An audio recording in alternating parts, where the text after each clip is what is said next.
أبا عبد الله يا أبا عبد الله. لا حول ولا قوة إلا بالله العلي العظيم. حسبنا الله ونعم الوكيل، نعم المولى ونعم النصير. أعوذ بالله من الشيطان الرجيم. بسم الله الرحمن الرحيم. الحمد لله الذي يؤمن الخائفين وينجي الصالحين ويجزع المستكبرين ويهلك من يهلك ويستخلف آخرين. والصلاة والسلام على رسول ثقلين محبوب رب المشرقين والمغربين جد الحسن والحسين نبينا سيدنا بالقاسم محمد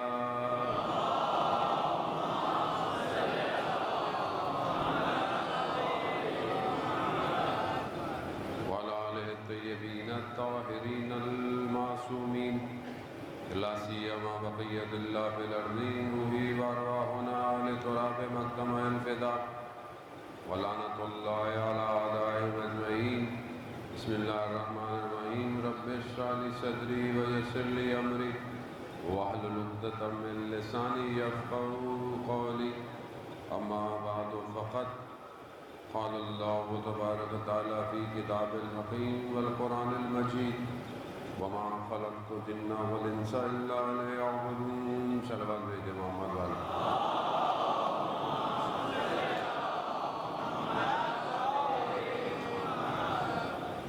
ہزارہ نے سید الشہداء ماہ محرم الحرام ہے اور تیسرے عشرے میں ہم داخل ہو چکے ہیں.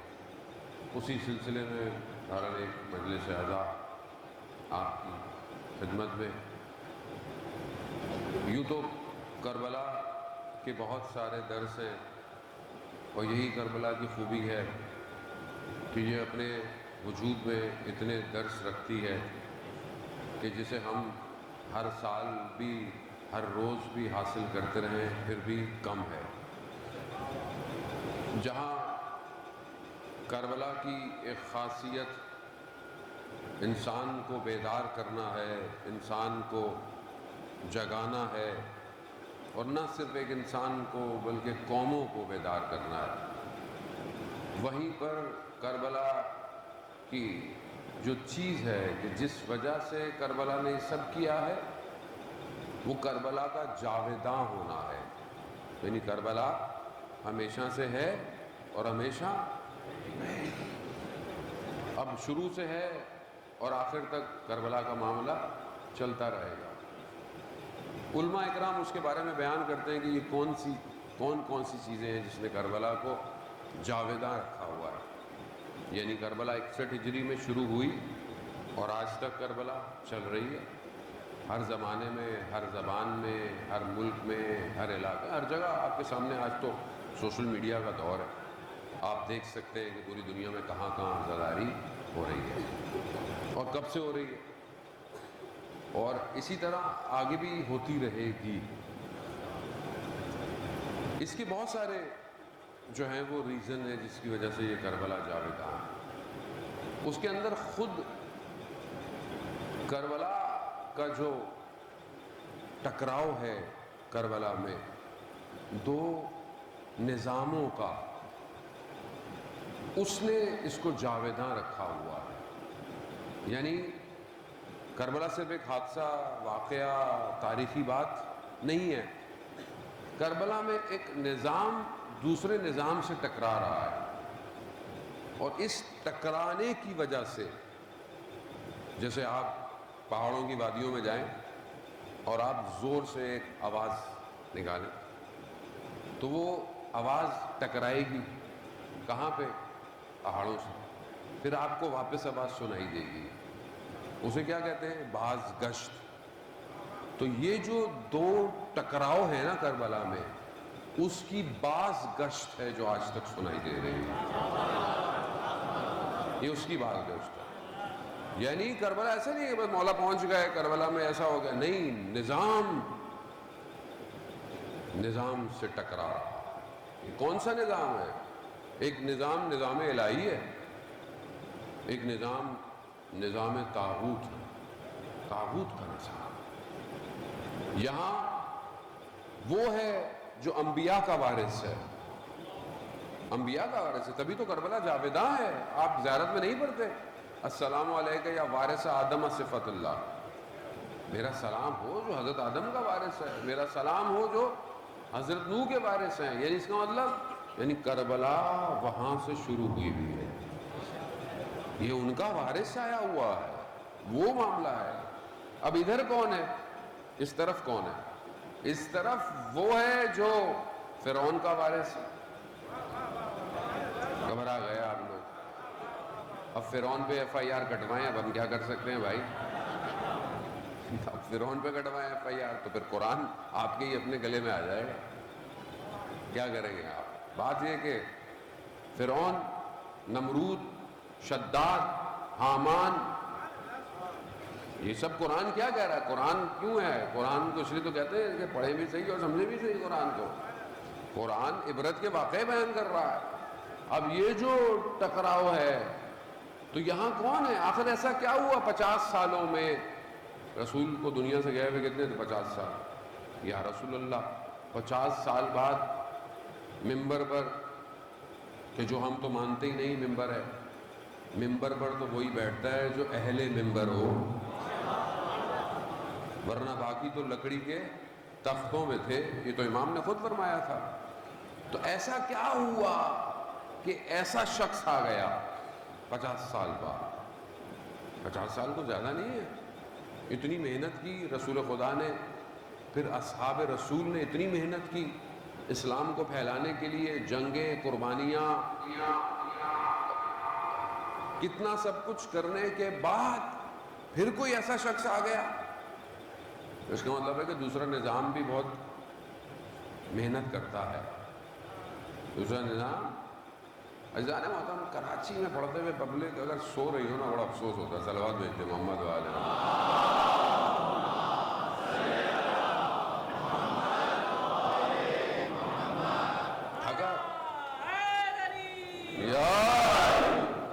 یعنی مجھے لگ رہا ہے کہ مجھ سے غلطی ہو گئی کراچی دوبارہ آ کے. اشرا ہی کافی تھا کراچی. آپ یقین کریں، محمد والے محمد صلوات اللہم صلی علی محمد. نعرہ تکبیر، اللہ اکبر، نعرہ تکبیر، اللہ اکبر. نعرہ رسالت، یا رسول اللہ، نعرہ رسالت. یا رسول اللہ. ہاتھ بلند کر کے پوری طاقت کے ساتھ نعرہ حیدری، حیدری. محمد والے محمد صلوات. اللہم صلی علی محمد. ہزاروں سمجھنے کی کوشش کریں کہ جب تک آپ یہ کمپیریزن نہیں کریں گے، یہ ریلیشن کو انڈرسٹینڈ نہیں کریں گے، آپ آج کیسے سمجھیں گے کہ آج کیا ہو رہا ہے دنیا میں؟ آپ کو صرف تاریخی باتیں سن کر آپ واہ واہ کر کے تھوڑی آپ کو گھر بھیجنا ہے.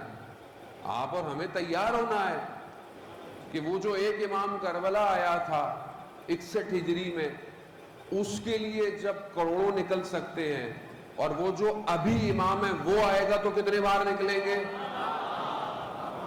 تو اب وہ جو آئے گا اس کو آنے سے کون روک رہا ہے؟ کون روک رہا ہے؟ ظاہر ہے جو 61 ہجری میں آیا تھا اس کے مقابلے میں کون سا نظام آیا؟ تو جو ابھی آ رہا ہے یہ بھی تو وارث نہیں ہے، یہ بھی وارث ہے. یہ بھی سارے انبیاء کا وارث ہے، یہ سارے اماموں کا بھی وارث ہے. یہ آخری امام ہے، حجت خدا ہے. اب جب یہ آئے گا تو اس کے مقابلے میں پھر کون آئے گا؟ سارا طاغوت، ساری طاقتیں، شیطان اپنے جو کر سکتا ہے وہ کر کر اس کے مقابلے میں آئے گا.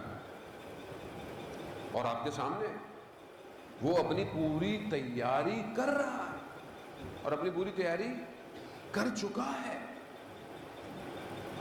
ہمیں بڑا لگ رہا ہوتا ہے کہ بس ہمارے کچھ نہیں ہو رہا، جانے وہ اپنے آپ کو پھیلا رہا ہے، اس نظام کو سمجھے، اور جب تک آپ اس کو سمجھیں گے نہیں آپ کیسے اپنے وقت کے امام کا ساتھ دیں گے کہ ابھی امام کے مقابلے میں کیا ہے، کون سی فیلڈ ہے، کون سی چیزیں ہیں جو آج انسان کو انسانیت سے چھین رہی ہیں، آج کیا ہے جو آج معاشرے کے اندر مشکلات ہیں، آپ کو پتا ہو۔ اب آپ بولے نہیں میں تو مولانا مجلس سنے ثواب کمائے، بھائی ثواب کما کے کدھر جاؤ گے، کہاں لے کے جاؤ گے ثواب تو جنت میں کریڈٹ ہوگا، تو جنت جائیں گے تو کریڈٹ ہوگا نا۔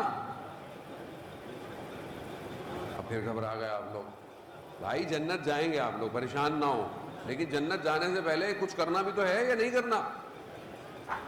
امام اکیلے ہیں اس ٹائم، تو آپ جانے وہ تو سمجھنے کی کوشش کریں یار، ایک ساؤنڈ سسٹم کو پہلے سے ہی کر لیا کریں، صلوات بھیجتے محمد والے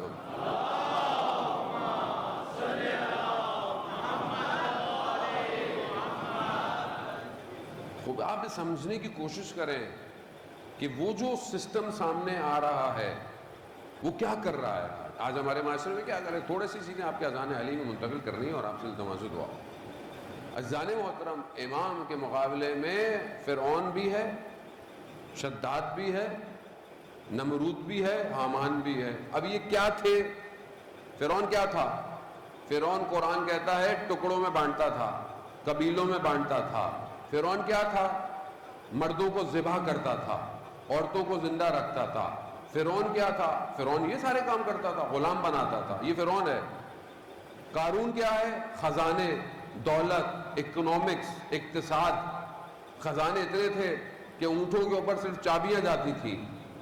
قرآن کہہ رہا ہے اس طرف والے بھی جب قارون کے خزانے کو دیکھتے تھے تو قرآن کی آیات حسرت کرتے تھے۔ یہ دوسرا بلاک ہے۔ پہلا بلاک کیا ہے؟ تقسیم کرو، مارو، غلام بناؤ۔ دوسرا بلاک کیا ہے؟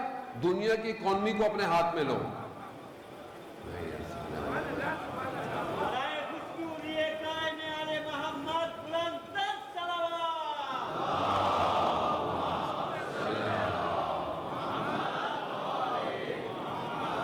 میرے خیال میں آپ کو وہی بندگی کی 4 حدیثیں سناؤں اور پھر میں گھر چلا جاؤں۔ سمجھنے کی کوشش کریں، آپ جوان ہیں، سوشل میڈیا آپ کے ہاتھ میں ہے، آپ سمجھ نہیں رہے کہ گیم دنیا میں ہو کیا رہا ہے۔ کہیں اور میں گیا ہوتا تو میں نہیں پڑھتا یہ ساری باتیں، آپ کے لیے پڑھ رہا ہوں کہ اس ٹائم ایک بلاک فرعون ہے۔ فرعون بندہ نہیں ہے، فرعون نظام ہے پورا، اور نظام آج بھی حاکم ہے، ٹکڑے کر رہا ہے، قبیلوں میں بانٹ دو، تقسیم کر دو، سنی شیعہ، شیعہ شیعہ، سنی سنی، تاکہ کیوں؟ تاکہ حکومت کرنے میں آسانی ہو۔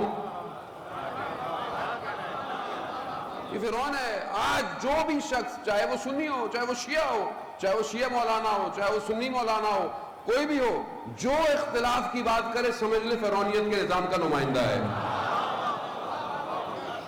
کیوں؟ کیونکہ اس کا کام ہی یہی تھا، ٹکڑوں میں بانٹو ان کو، تقسیم کر دو ان کو، تاکہ حکومت کرنے میں آسانی ہو۔ دوسرا بلاک قارون، خزانہ، دولت، اقتصاد، دنیا کے جلوے ایسے دکھاؤ کہ یہ حسرت کھائیں۔ تو آج دنیا کا ایک اچھا خاصا سسٹم کیا ہے؟ Economics, capitalism, commercialism, corporate world. دنیا کوپریٹ ہے آج، ہم سب کنزیومر ہیں، برانڈ، ساری چیزیں دنیا کی کیا کر رہی ہیں؟ بڑے بڑے اشتہار، ٹی وی پہ آنے والے ایڈز، موبائل میں ایڈ، یوٹیوب پہ ایڈ، فلانی جگہ پہ ایڈ، گیم کھیلو تو ایڈ، سڑک پہ چلو تو پینا فلیکس لگا ہوا، ہر جگہ کیا ہے؟ کمرشلائزیشن ہے۔ کیوں؟ کنزیومر ورلڈ ہے، ہم کنزیوم نہیں کر رہے، وہ ہمیں کنزیوم کر رہے ہیں، وہ ہمیں کنزیوم کر رہے ہیں، ہمیں کنزیوم، ہم سب کنزیومر ہیں، ہمیں استعمال کیا جا رہا ہے۔ پورا ایجنڈا لے کر آتی ہے ملٹی نیشنل ملکوں کے اندر، صرف صابن نہیں بیچتی، کلچر برباد کرتی ہے پورا۔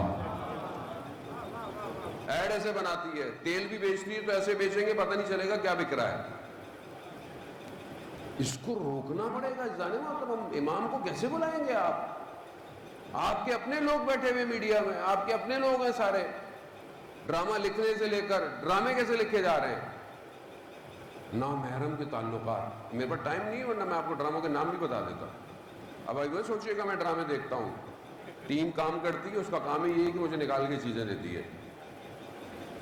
ڈراموں میں آپ دیکھیں نامحرم تعلقات، گھر کے سٹرکچر کو برباد کرو، حرام ان کے گھر میں انٹر کرو. عزیزان محترم، دشمن دقیق ہے بہت.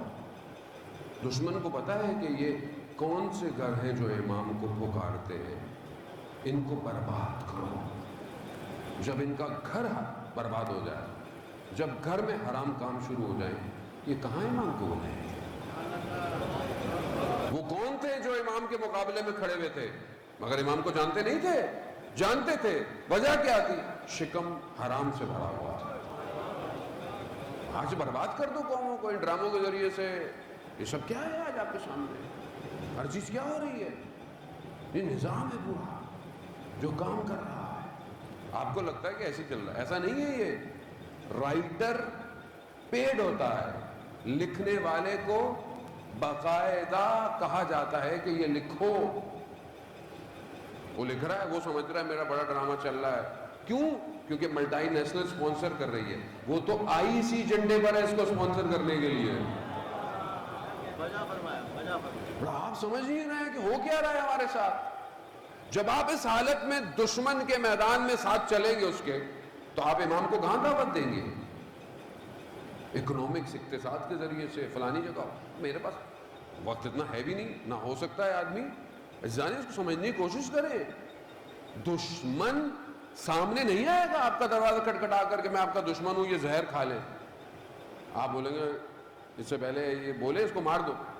وہ آپ کا بڑا اچھا دوست بن کر اور چاکلیٹ لے کر آئے گا مگر اس میں زہر ہوگا. کھاتے رہو آہستہ آہستہ آہستہ آہستہ. اس کے بعد آپ خود ہیں ہی نہیں، کوئی اور ہے. یہ نظام اور اس سے اور بہت ساری اور بات یہ ہے امام کے مقابلے میں. آپ کیسے تیار کریں گے؟ کہتے ہیں نا ہمیں اپنے آپ کو تیار کرنا ہے، اپنے گھر کو تیار کرنا ہے، اپنی اولاد کو تیار کرنا ہے. کہاں سے تیار کریں گے؟ جو بچہ بیٹھا ہوا موبائل میں گیم کھیلتا رہتا ہر وقت. اس گیم میں کمرشل کون سے آ رہے ہیں؟ ایڈ کون؟ آپ نے کبھی دیکھا آپ کا بیٹا جو گیم کھیلتا ہے اس میں اندر ایڈ کون سے آتے ہیں؟ تو ہمیں فرصت ہی نہیں ہے. ہم پہلے خود تو فارغ ہو جائیں پھر بچے کو دیکھیں گے. ہم تو خود موبائل نہیں چھوڑ رہے. عزیزان دجال شخص نہیں ہے، صرف دجال پورا نظام ہے. ایک ہاتھ میں جنت. کیا ہے روایات؟ جب آئے گا تو ایک طرف باغ دکھائے گا، ایک طرف آگ دکھائے گا، اور ہوگا الٹا. جو اس کا باغ ہوگا وہ اصل میں جہنم ہوگی. آج دنیا میں باغ کیا دکھا رہی ہے؟ سرسبز. یہ کر لو تو یہ مل جائے گا، یہ کر لو تو یہ مل جائے گا. ملتا کیا ہے؟ گناہ. آپ امام تک پہنچنا آسان نہیں ہے. آگ کا دریا ہے، ڈوب کے جانا ہے. اور اگر ہمت ارادہ ہے تو امام لے جائیں گے، اگر ہمت ارادہ نہیں ہے تو پھر کچھ نہیں ہوتا. لیکن آپ کو پتا ہو کہ آپ کے مقابلے میں ہے کون، کڑا ہوا کون ہے اس ٹائم. کون روکے گا ان ساری چیزوں کو؟ آپ 10 اشرے کروا لیں توحید پہ، وہ 5 منٹ کی اینیمیشن بنا کر آپ کے بچوں کی توحید اڑا دے گا.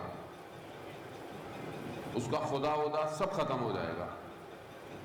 اور آپ بولیں گے مولانا صاحب ہمارے بچے پتہ نہیں کیا ہو گیا ہے، نہ قرآن پڑھتے ہیں، نہ احترام کرتے ہیں، نہ بیٹی یوں کرتی ہے، بیٹے ایسے ہو گئے ہیں. کیوں آج معاشرے میں طلاق کا ریشیو زیادہ ہو گیا ہے؟ اور کمیونٹی میں پہلے 6 مہینے چلتی تھی، اب تو 6 مہینے بھی نہیں شادی چل رہی ہے. وجہ کیا ہے؟ ہمارے پاس جتنا کنسلٹنسی آتی ہے اس میں سب سے زیادہ مشکلات کس وجہ سے؟ میڈیا کی وجہ سے. میڈیا کی وجہ سے. لڑکا سوشل میڈیا زیادہ یوز کرتا ہے، گھر میں کم دھیان دیتا ہے. لڑکی سوشل میڈیا یوز کرتی ہے. کوئی اور ہے جو ذہنوں کو کنٹرول کر رہا ہے، کوئی اور ہے. جدید نظام ہے نا. فرعون ویسے تھوڑی آئے گا آپ کو، آپ کے ہاتھ باندھے گا، آپ کو بولے گا احرام مصر بناؤ. وہ تھوڑی بنائے گا آپ سے احرام مصر، وہ تو ابھی آپ سے اسکائی اسکریپرز بنوائے گا. اس کا دور چینج ہو گیا ہے، اس کی ٹیکنالوجی بدل گئی ہے. اب وہ آپ کو غلام آپ کے ہتھ کڑیوں میں نہیں ڈالے گا. اب تو آپ کے ہاتھوں میں اس نے بینڈ بنا دیے، ڈیجیٹل بینڈ آپ کے ہاتھ میں ہے. اب آپ ڈیجیٹل غلام ہیں. آپ خوش ہو رہے ہیں، وہ میرا تو گھڑی بتا رہی ہے میں تو 200 قدم چلاؤں آج، میری تو دھڑکن آج اتنی ہے، میں تو سویا ہوں. گھڑیاں ایسی ہیں جو آپ ہاتھ میں باندھتے ہیں، سب بتاتی ہے آپ کا ہارٹ بیٹ کیا ہے، آپ سوتے کتنی دیر ہیں، آپ چلتے کتنی دیر ہیں، آپ یہ کتنا کرتے ہیں، سب کرتے ہیں. آپ خوش ہو رہے ہیں، ہم بھی خوش ہوتے ہیں. نئی نئی چیز آتی ہے آدمی خوش تو ہوتا ہی ہے. لیکن اصل میں کیا ہے، آپ کا سارا ڈیٹا لے رہی ہے، یہ چلتا کتنا ہے، یہ کہاں کہاں چلتا ہے، یہ کہاں کہاں جا رہا ہے، آپ کو نہیں پتا. ایک ایک الگورتھم آپ کا ڈیٹا ایکسٹریکٹ کر رہا ہے. کیوں؟ اسے آپ سے محبت نہیں ہے، وہ اس ایک کو ڈھونڈ رہے ہیں جو ابھی تک نہیں آیا.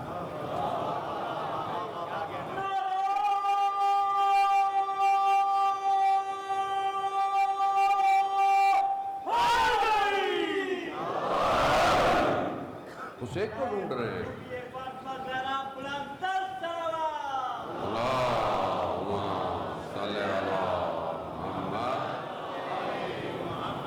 وہ اس ایک کو ڈھونڈ رہے ہیں. یہ پورا جو خطے کے اندر ناامنی ہے، یہ اس ایک کے لیے، اس ایک کا انتظار کر رہے ہیں کہ اس تک نہ پہنچنے دیا جائے. بس جانا وہ اپنے آپ کو بلند کرے، علم، شعور اور معنوی طور پر. کیونکہ امام کو صرف سی وی یہ نہیں چاہیے کہ یہ ماسٹر ہے، یہ اسپیشلائزڈ ہے. امام کو یہ بھی سی وی میں چاہیے کہ یہ تہجد کی نماز بھی پڑھتا ہے، یہ تہجد کی نماز بھی پڑھتا ہے، یہ قرآن کی تلاوت بھی کرتا ہے، یہ ماں باپ کا احترام بھی کرتا ہے، یہ لوگوں کی مدد بھی کرتا ہے. ایسا شخص چاہیے، احترام چاہیے. اس عالم کی طرف متوجہ ہو. وہ دوسرا عالم کھلا ہوا ہے، ہمیں نظر نہیں آتا. ملا احمد ناراکی کے والد ملا مہدی ناراکی، بہت بڑے عالم دین جنہوں نے کتاب جامع سعادات، وہ جب نجف کے حوزے میں پڑھتے تھے تو کہہ رہے ہیں کہ غربت اور فقر بہت زیادہ، کھانے کو کچھ نہیں، فاقہ. تو انہیں ذہن میں آیا کہ روایت ہے کہ جب مشکل ہو تو قبرستان جاؤ اور وہاں قبرستان فاتحہ پڑھو، خدا سے کہو تو خدا گشائش پیدا کرتا ہے حالات میں. یہ کہتے ہیں کہ میں قبرستان گیا وادی السلام نجف میں، وادی السلام، وہاں گیا تو میں کھڑا ہوا، میں نے دعا کی تو میں نے دیکھا کہ اچانک سے ایک سواری پہ جنازہ آ رہا ہے، خچر پہ جنازہ رکھا ہوا ہے اور لوگ لاتے ہیں. آپ ابھی بھی دیکھیں، آپ گاڑیوں میں لوگ لاتے ہیں. پہلے سواری وہی تھی، یہ لوگ آتے ہیں طواف کرتے ہیں. تو دیکھا وہ ایک سواری پر یہ جنازہ ہے، دیکھا آگے آگے استاد جا رہے ہیں ان کے، اور برابر میں کچھ اور لوگ ہیں. اب انہوں نے استاد کو سلام، استاد نے جواب نہیں دیا. اب یہ پریشان کہ استاد نے کیوں نہیں دیکھا، وجہ کیا ہے. تو ساتھ ساتھ چلنا شروع ہو گئے. تو برابر والے سے کہا کہ استاد کو کیا ہوا ہے. تو اس نے کہا کہ جو تم سمجھ رہے ہو ویسا نہیں ہے، یعنی تم جو سمجھ رہے ہو یہ تمہارے استاد ہیں، یہ تمہارے استاد نہیں ہے، نہ ہم وہ ہیں جو تم دیکھ رہے ہو. تو کہا پھر ماجرا کیا ہے. کہا اس جنازے کی سواری کو ہاتھ لگاؤ پھر پتہ چل جائے گا. کہتے جیسے ہی میں نے اس کو پکڑا، میں اچانک سے کسی اور وادی میں چلا گیا، ایک وادی جہاں بالکل اندھیرا، اور مجھے ایک دریچہ روشن نظر آیا. میں اس کی طرف بڑھا. میں جیسے ہی داخل ہوا تو دیکھا کہ سر سبز باغ، ایسے باغ کو جو میں نے دیکھے نہیں تھے، ایسے پھول جنہوں میں نے کبھی دیکھا ہی نہیں تھا. میں نے خود جب اس واقعے کو پڑھ رہا تھا، آیت اللہ شمس الدین نے اس کو بیان کیا اور روزانہ غیب کے اندر اور عالموں نے اس کو بیان کیا. یعنی وہ جو الفاظ لکھے ہوئے تھے اس جگہ کی تعریف کے لیے وہ بالکل نئے تھے. کہاں میں پریشان تھا کہ یہ جگہ کیا ہے. تو ایسے میں نے دیکھا کہ ایک بہت اچھا محل سا ہے اور وہاں ایک خوبصورت سا جوان ایک تخت پہ بیٹھا ہوا ہے. جیسے ہی میں گیا تو میرے لیے اٹھ گیا، مجھے اپنے ساتھ آگے بٹھایا. تو میں نے کہا کہ تم کون ہو. کہا میں وہی ہوں جس کے جنازے کو تم نے پکڑا ہے. کہا یعنی تم نے نہیں سنا روایات ہیں کہ جو مومن پوری دنیا میں کہیں بھی مر جائے اس کے بدن کو وادی السلام میں لایا جاتا ہے. کہتا ہے مجھے وادی السلام میں لایا گیا میرے لیے. یہ آپ نے سنا تو ہے نا, جو مومن دنیا میں کہیں بھی ہو, اس کی روح چاہے وہ یہاں دفن ہو, اس کی روح کو وہاں لے کے جاتے ہیں مومن کو. اور جو مومن نہیں ہوتا وہ یمن میں ایک وادی ہے, اس کو وہاں لے کے جاتے ہیں. تو کہتا ہے کہ اب وہ کہا کہ یہ سب مجھے ملا ہوا ہے یہاں عالم برزخ کے اندر. کہا اچھا میں دیکھ لوں. کہاں میں ٹہلنے لگ گیا, میں دیکھ لوں. مجھے اچانک سے میرے ماں باپ نظر آئے جن کا انتقال ہو. میں نے ان کو دیکھا, انہوں نے مجھے دیکھا, بڑے خوش ہوئے اتنے عرصے کے بعد. اور مجھے اور میرے رشتہ دار جو دنیا سے جا چکے تھے مجھے نظر آئے. اچانک سے میرے والدین نے مجھ سے پوچھا بچے کیسے ہیں, اور میں وہ سب غم بھول چکا تھا کہ گھر میں فاقہ ہے, گھر میں مشکلات ہیں, میں سب غم بھول چکا تھا یہ سب دیکھ کے. لیکن جیسے ہی میرے ماں باپ نے پوچھا بچے کیسے ہیں, دوبارہ سے غم میرے سینے میں آ گیا, کیونکہ بچے تو بھوکے تھے. تو وہ پہچان گئے کہ کیا مشکل ہے. کہا وہ فلانے کمرے میں جاؤ, کچھ چاول پڑے ہوئے ہیں لے جاؤ. کہا میں نے کہا لے جاؤں. کہا ہاں لے جاؤ, جتنے دل چاہے لے جاؤ. کہا میں گیا, میں نے اپنی ابا میں چاول ڈالے جتنے ڈال سکتا, اٹھائے, اور پھر میں نے دیکھا کہ میں جاؤں کہاں. تو مجھے وہ دریچہ نظر آیا, میں اس میں گیا, وہ یہ تاریکی. اور پھر میں نے دیکھا کہ میں وہیں کھڑا ہوں وادی السلام میں جہاں میں کھڑا ہوں, اور کچھ بھی نہیں ہے, کچھ بھی نہیں ہے. عزیزان یہ حقیقت ہے. میں بس آپ کو کسی اور نقطے کی طرف لے کے آنا چاہتا ہوں اگر آپ ساتھ رہے. کہتے ہیں میں گھر گیا, جب میری زوجہ نے بچوں نے دیکھا کہ میں چاول لایا ہوں خوش ہو گئے. چاول بنایا, کھایا بچوں نے. کچھ دن بعد میری زوجہ مجھے کہتی ہیں یہ چاول بہت عجیب ہیں. میں نے کہا کیوں؟ کہا میں روز اس میں سے نکالتی ہوں مگر وہ کم نہیں ہو رہے, مگر وہ کم نہیں ہو رہے. تو راز کیا ہے؟ کہا مجھے مجبوراً بتانا پڑ گیا. بس جب میں نے بتایا تو پھر وہ چاول ختم. عزیزان محترم, بس میں آپ کو یہ نقطہ دینا پڑتا. وہ عالم مرنے کے بعد اس کے لیے ہے جو مرے گا. ابھی ہم زندہ ہیں, وہ عالم ابھی بھی ہمارے لیے ہے. ہمارے اندر صلاحیت ہونی چاہیے اس عالم کو دیکھنے کی, ہمارے اندر. اور جب تک ہم اس عالم کی طرف نہیں بڑھیں گے ہم اس دنیا کو ہرا نہیں سکتے. یاد رکھیے, وہ لوگ جنہوں نے اپنے سینوں پر تیر کھائے تھے کربلا میں وہ اس عالم میں تھے, انہیں کوئی فرق نہیں پڑتا تھا. تیز تلوار کی دھاریں گردن کی رگوں کو کاٹتی رہے, انہیں کوئی فرق نہیں پڑا. کیوں؟ وہ کسی اور عالم میں تھے. ہمیں تو یہ مادے سے فرصت نہیں ملی, ہم تو اپنی زندگی میں پھنسے ہوئے ہیں, ہم تو اپنی صبح شام میں پھنسے ہوئے ہیں. ذہن ہے کیسے نکلیں گے آپ؟ کوئی امید تو ہو تو تباہ باہر نکلیں گے. آپ یہاں ٹریفک میں پھنس جائیں, بابا کیا کریں گے, کب نکلوں گا؟ لیکن آپ کو امید ہو کہ ٹریفک تھوڑی دیر کا ہے, پھر سڑک بہت چوڑی ہے. یہ دنیا بھی ایسے ہی ہے, یہ تھوڑی دیر کی ہے. امید یہ ہے کہ اس کے بعد آسانی ہے, گشائش ہے, سختی ہے, لیکن اگر تم نے صحیح کام کیا. عالم دین بتاتے ہیں کہ اصفہان کا متولی تھا امام حسین علیہ السلام کے حرم.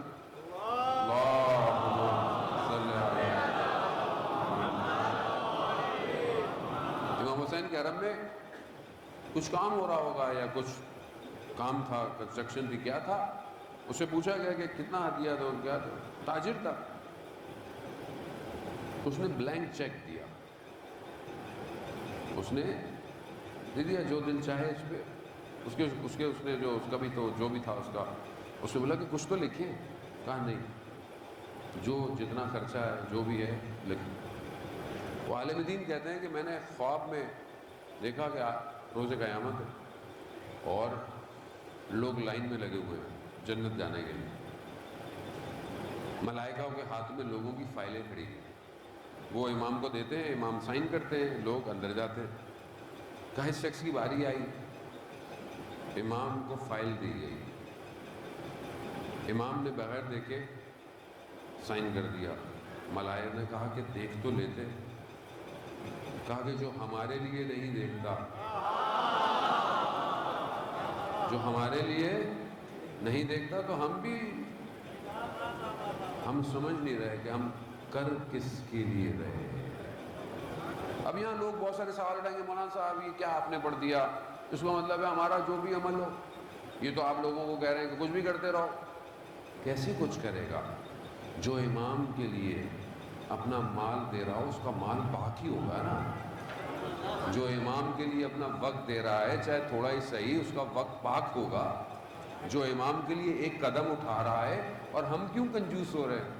اگر اس کا ایک قدم مولا کو پسند آ گیا تو مولا اس کے سارے قدم پسند کر لیں گے۔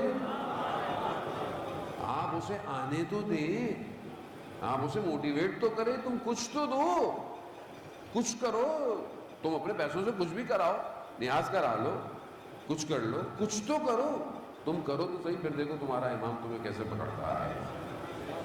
عزیزان محترم، اس عالم کی طرف توجہ کریں۔ آیت اللہ گل پاغانی کے دور کا واقعہ ہے کہ ایک شہید کی ماں، شہید جو 8 سال کی عراق ایران کی جنگ میں بہت شہید ہوئے، ایک شہید کی ماں تھی، کم کا ایک چھوٹا سا علاقہ ہے، اس میں رہتی۔ محرم سے کچھ پہلے وہ کہیں اپنے گاؤں دیہات گئی، اس کا پاؤں مڑ گیا، اب وہ واپس آئی تب اس سے چلا نہیں جا رہا، پاؤں میں چوٹ، اور اس کا کام کیا تھا؟ ماں کا روز عاشورہ جہاں مجلس ہوتی تھی، جہاں عزادار ہوتی، وہاں جو دیگیں ہوتی تھی، برتن ہوتا تھا، ان کو دھوتی تھی وہ۔ دیکھیں ہر ڈیوٹی بڑی امپورٹنٹ ہے۔ آپ کو بعض اوقات لگ رہا ہوتا ہے جو سامنے کھڑے ہوئے ہیں، نہیں، بعض میں برتن دھونے والی کی بھی ڈیوٹی بہت امپورٹنٹ ہے۔ نیازوں کا برتن دھو رہا ہے، نیازیں اٹھا کے لا رہا ہے، نیازیں پیچھے سے لا رہا ہے، ہر شخص کی ڈیوٹی ہے۔ بعض اوقات ہر کوئی کہتا نہیں میں پانی پلاؤں گا، بھئی آپ کیوں پانی پلا رہے ہیں؟ میں نظر آؤں گا۔ وہ جو بیچارہ پیچھے برف اٹھا کے لایا ہے، وہ جو پانی صاف کر رہا ہے، وہ جو گلاسوں کو دھو رہا ہے، ویسے تو خیر کووڈ ہے، آپ کو گلاس بھی جو ہے وہ دوسرے یوز کرنے چاہیے، لیکن بہرحال وہ کام کر رہا ہے۔ تو ان کا کام تھا روز عاشورہ، وہ جو نیاز کے برتن تھے نا، یہ دھوتی تھی۔ اب انہیں تکلیف ہو رہی ہے کہ روز عاشورہ آ رہا ہے اور میں بستر پہ پڑی ہوئی ہوں، تو انہوں نے فجر کی نماز سے پہلے بڑا توسل کیا، خدا مجھے ٹھیک کر دے، میں نہیں چاہتی آج کے دن بستر پہ پڑی ہوئی ہوں۔ کہتی فجر کے میں ان کی آنکھ کھلی، دیکھا پھر وہی پاؤں، پھر تکلیف ہے، پاؤں میں چوٹ ہے، پھر بڑا دل ٹوٹا، پھر تھوڑا سا وہی، پھر لیٹ گئی۔ پھر خواب میں کیا دیکھتی ہیں؟ وہی ان کی جو مسجد ہے، امام بارگاہ ہے، اسی کا روڈ ہے۔ تو کیا دیکھا کہ جلوس آ رہا ہے ماتمیوں کا۔ ماتمی کون ہے؟ اب انہوں نے جب غور سے دیکھا ماتمیوں کو، تو دیکھا کہ یہ سارے تو شہید ہیں، وہ جو سارے اس شہر کے شہید تھے وہ سارے ہیں۔ تو اس شہیدوں میں اپنا بیٹا بھی دیکھا،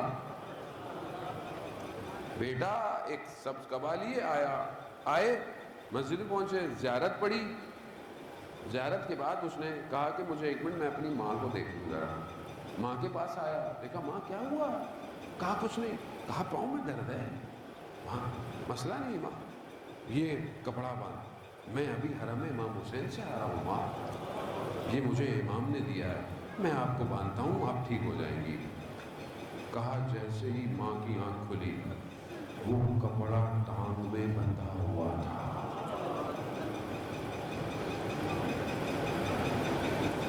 درد ختم، اٹھی، پہنچ گئی۔ لوگ پریشان کہ آپ تو چل نہیں سکتی تھی اور آپ کیسے؟ آہستہ آہستہ آہستہ بات پھیل گئی اس کپڑے کی۔ آیت اللہ گل پاغانی کے پاس پہنچے، آیت اللہ نے کہا اس کپڑے کا ایک ٹکڑا مجھے دے دو، میری قبر میں کر۔ یعنی اس عالم سے اس عالم میں چیز منتقل ہو رہی ہے۔ اچھا بس فیض آمادہ ہو گیا۔ یہ جو ہم چیزوں کو مس کرتے ہیں، یہ ہم کسی وجہ سے کرتے ہیں کیونکہ اس کی نسبت ہے. جو آپ کہتے ہیں نا کہ بھائی آپ زری پہ جا رہے ہیں، اللہ تعالیٰ ہم سب کو کربلا کی زیارت نصیب فرمائے. جو آپ جا رہے ہیں تو کچھ لیتے آئیے گا، کوئی چیز لے آئیے گا، کوئی کپڑا لے آئیے گا، کوئی چیز لے آئیے گا. ہر شخص کہتا ہے کیوں؟ روایت ہے کہ جب کوئی کربلا کی زیارت سے آئے 3 دن تک اس کے ماتھے سے نور نکلتا ہے. اس لیے کہتے ہیں جب کوئی زیارت پہ اس کا ماتھا چوما کریں. وہ عالم کوئی اور ہے، وہ وادی جس حرم کا وہ 4-4.5 ہزار ملائکہ طواف کر رہے ہیں. جو کربلا آئے تھے امام نے اجازت نہیں دی، آج تک حرم کا طواف کر رہے ہیں. خاک کربلا. اس لیے تو ہر حرم میں داخل ہونے کی شرائط ہے. امام حسین کے حرم میں داخل ہونے کی شرائط آیت اللہ عظمہ بہجت رضوان اللہ تعالیٰ علیہ پتہ ہے کیا بتاتے ہیں؟ اس نے دخول کیا ہے، داخل ہونے کی شرط کیا ہے؟ کہا کہ جب تم حرم میں آؤ اور تمہاری آنکھ میں آنسو آ جائے بس سمجھ لو تمہیں امام نے بلا دیا. اجازت یہی ہے. یہ جو آپ کی آنکھ میں آنسو ہے یہ آپ کے میرے بس کا کام نہیں ہے، یہ ان کا کمال ہے کہ انہوں نے ہمارے دل پہ محبت ڈالی ہوئی ہے. ورنہ انسان کتنا روتا ہے، کتنی دیر روتا ہے. آپ صبح شام رو رہے ہیں، دن میں 4 مجلسوں میں جائیں 4 میں روتے ہیں، گھر میں بیٹھے ہوں گھر میں رو رہے ہیں. کیوں؟ امام حسین اپنے لخت جگر کو لے کر کربلا آئے اور ایسے ایسے قربانیاں پیش کی. یہی پوچھا نا امام سجاد سے کہ مولا کیوں روتے ہیں، اتنا کیوں بس کرتے ہیں؟ کتنے سال ہو گئے آپ رو رہے ہیں. آپ کو پانی پلاؤ تو آپ روتے ہیں، آپ کو کھانا دو تو آپ روتے ہیں، بستر پہ آپ نہیں سوتے، آپ زمین پہ سوتے ہیں. کیوں؟ کہا میرے بابا کو بھوکا اور پیاسا ہو.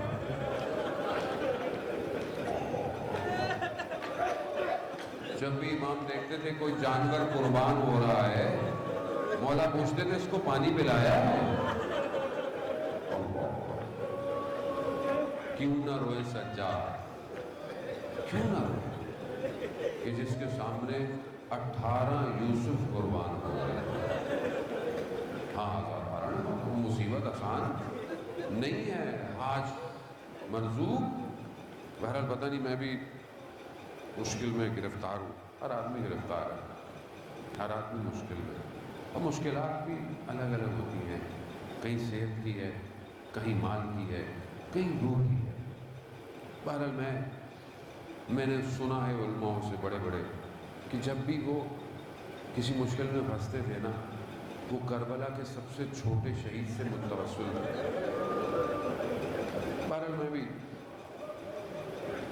باب الحوائج کی بارگاہ میں آپ سے التماس سے دعا حاج مرزوق بہت بڑا نام ہے ایران میں، مرثیہ سلام پڑھنے والا. اپنی آخری زندگی میں حسین یکتا جو بہت بڑا راوی ہے وہاں کا، وہ کہتا ہے کہ میری حاج مرزوق سے ملاقات ہوئی موت سے پہلے کچھ عرصے میں.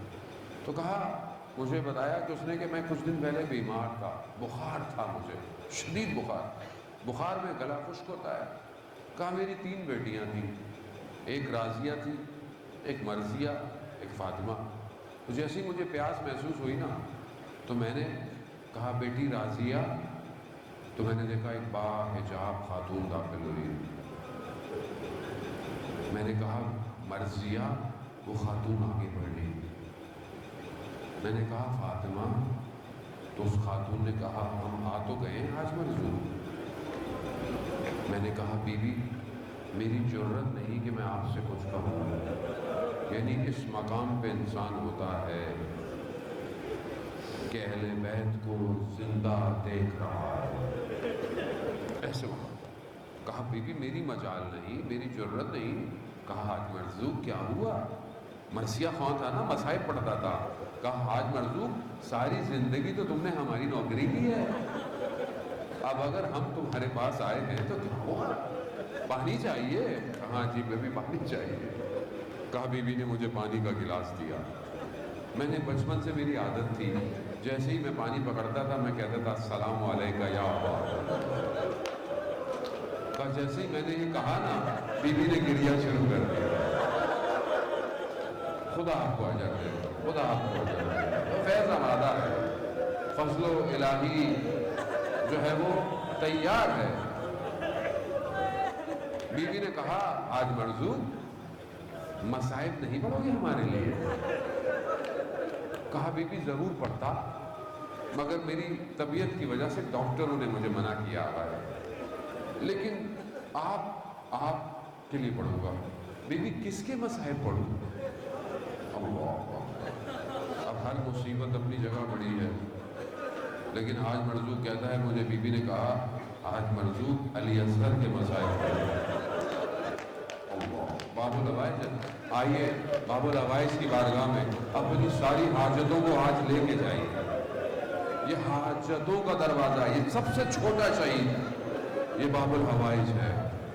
یہ ہے کربلا کا وہ شہید جس نے اپنی کم عمر کے اندر دشمن کو بے نقاب کیا۔ آزاداران محترم، یہ وقت آیا نا امام، بس آپ مصائب تو سنتے رہتے ہیں، ہم تو اپنی نوکری کر رہے ہیں، آپ اپنی نوکری کر رہے ہیں۔ وقت آخر امام نے کہا نا ہے کوئی میری مدد کرنے والا؟ کوئی نہیں۔ دائیں بائیں امام نے دیکھا، آئینہ آئینہ مسلم ابن حکیم، آئینہ آئینہ ہانی ابن عروہ، آئینہ آئینہ حبیب، کہاں ہو مسلم، کہاں ہو ہانی، کہاں ہو؟ کوئی نہیں، سب سو رہے ہیں، کچھ کوفہ میں ہیں اور کچھ بکھرے ہوئے ہیں لاشیں، کوئی نہیں ہے امام۔ لیکن خیموں میں ہلچل مچی۔ اللہ اکبر، امام کہہ رہے ہیں کوئی میری مدد کرنے والا؟ اس بچے نے دامن میں آغوش میں بے چین ہونا شروع کر دیا۔ کیوں نہ ہو یہ باب العوائز؟ جس نے اپنے امام کی بات پر لبیک کہا وہی تو باب العوائز ہے۔ امام خیموں میں آئے، مگر میں نے نہیں کہا آپ کو کہ آپ لوگ گریا مت کرو، جب تک میں کہا نہیں، جب سے آپ نے استغاثہ بلند کیا ہے نا یہ بچے کو چین نہیں آ رہا، کبھی اس گود میں ہے کبھی اس گود میں ہے، کبھی امام نے کہا اچھا لاؤ مجھے دے دو، جیسے ہی مولا کی گود میں آیا نا خاموش، گویا وہ بھی جانتا ہے یہی میری آخری آغوش ہے۔ ایک بہن دیکھ رہی ہے شاید میرا چھوٹا بھائی جا رہا ہے اسے پانی مل رہا ہے، اللہ اکبر، بس گئے۔ مقاتل میں کہتا ہے مولا نے اپنی ابا میں حضرت علی اصغر کو رکھا، اونچائی پہ چڑھ گئے، لوگ سمجھے امام قرآن لے کر آئے، جب ہٹایا قرآن تو نہیں تھا، قرآن کا پارا تھا۔ کہا اے قوم تمہیں مجھ پر رحم نہیں تو اس پہ تو رحم کرو۔ ہاں زیادہ یہ مصیبت کم مصیبت نہیں ہے، یہ وہ ماں جانتی ہے جو کوفہ اور شام چلتی رہی اور اپنی گود کو نیزے پہ دیکھ رہی، یہ ہم نہیں سمجھ سکتے، یہ وہ ماں جانتی ہے۔ ہاں زیادہ محترم، جب امام نے کہا نا اس کو پانی دے دو، اگر مجھ پہ رحم نہیں اس پہ رحم کرو، دشمن میں گریا شروع ہو گیا، رونے لگ گئے۔ لئیم نے کہا اس سے پہلے کہ یہ چھوٹا بچہ جھیل جائے حرملا اس کو خاموش ہے، بس۔ اب میں آپ کو ایک بات کہوں اگر برداشت کر پائے، کہ مختار نامہ ڈرامہ دیکھا؟ مختار نامہ ایک ڈرامہ ہے نا، مختار نامہ، جس نے حرملا کا کردار ادا کیا ہے، برداشت کریں گے؟ اس کردار کی ماں اپنے بیٹے سے ناراض ہے کہ تم نے علی اصغر میں تیر کھینچا۔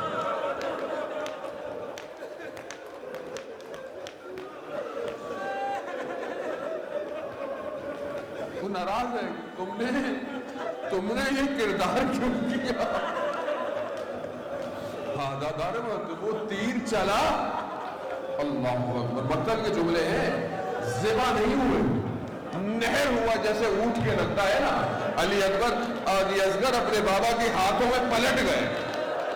بس اب یہ ہونا تھا, بس آپ نے سنا, بس آئے یہی تمام. اب خون نہ زمین لے رہی ہے نہ آسمان لے رہا ہے, اپنے محاسن پر لگایا. بس اب وہ میرا حسین جو صبح سے لاشوں کو اٹھا رہا ہے, اس سے یہ جاری ہو گئی. ایک قدم چلتا ہے, ایک قدم پیچھے ہوتا ہے. انا للہ و انا الیہ راجعون. مولا یہ کیا ہو گیا, یہ اتنا بچہ اتنا بھاری ہو گیا, نہیں پتا علی اصغر. یہ واحد بدن ہے جو خیموں میں رکا نہیں, دیا لے لیا اس سے پہلے کہ ماں کی روح پرواز کرتی. ہاں زاداران محترم, بس آخری مراحل ہے, آخری منظر. خیموں کے پیچھے گئے, مولا نے چھوٹی سی قبر اٹھا, علی اصغر کو دفنایا. مولا سے کھڑا نہیں ہوا, آواز آئی حسین کھڑے ہو جاؤ, جھاڑ کر منڈی کھڑے ہو گئے حسین. بس ادادارہ نے محترم, بس آپ نے سنا, بس ہو گیا مسائل. بس ایک میں بات کہوں گا, میں اس دن مسائل پڑھ رہا تھا علی اصغر کے. میرے والد نے مجھے فون کیا, مجھے کہا بیٹا مسائل میں ایک چیز کا اضافہ کر. میں نے کیا کہا, بیٹا علی اصغر وہ بچہ ہے جو 3 دفعہ شہید ہوا.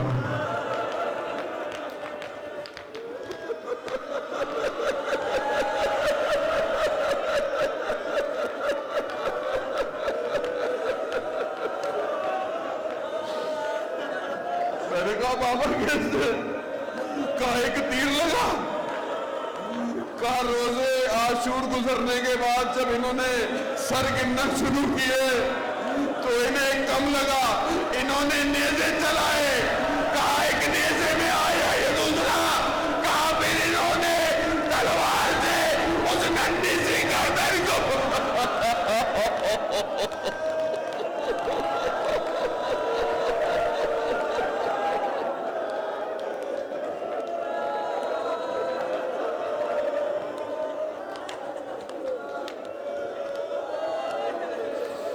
ماتم حسین.